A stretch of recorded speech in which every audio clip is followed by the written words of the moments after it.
বাংলাদেশে বিএনপির ক্ষমতা আনন্দ কি জন্য? ফ্যাসিস্ট মুক্তর জন্য। বিএনপি ক্ষমতা আসলে ফ্যাসিস্টের কিছু থাকতো না। মানুষের বহুদলীয় গণতন্ত্র ফিরে দিব। বাংলাদেশের মানুষের আইনের শাসন ফিরে দিব। মানুষের ভোটের অধিকার নিশ্চিত করব। এগুলো বিএনপি করব। আর বাংলাদেশের আইনের শাসন এগুলো ঠিক রাখবো। এগুলো নিশ্চিত করব। জনগণের আইনের শাসন তো নিশ্চিত করবে। কেউ দুর্নীতি করেছেন বাংলাদেশে বাঁচি যাইবেন, কেউ লুটফাট করেছেন বাঁচি যাইবেন, কেউ মার্ডার করি বাঁচি যাইবেন। এগুলো ভুলি যান। এগুলো বিএনপি কোনো রকমের ছাড় দিত না। সেটা বিএনপির হন অথবা বিএনপির বাইরে হন।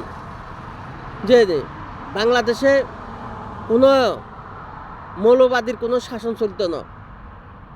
বাংলাদেশের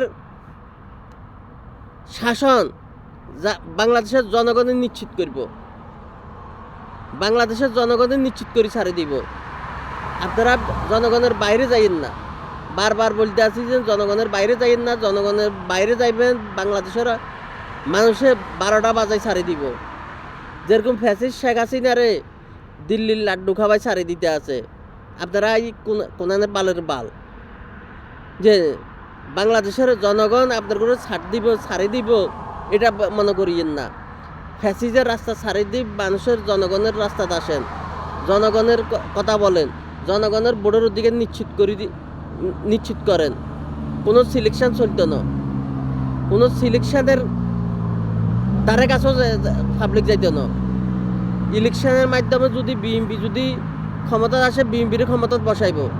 আর আপনারা বসাইবার কেউ না। আপনারা যারা উপদেষ্টা করলে যারা এগুলো করতে আসেন ফ্যাসিজের রাস্তায় গেছেন, আপনারা তাড়াতাড়ি ফিরে আসেন।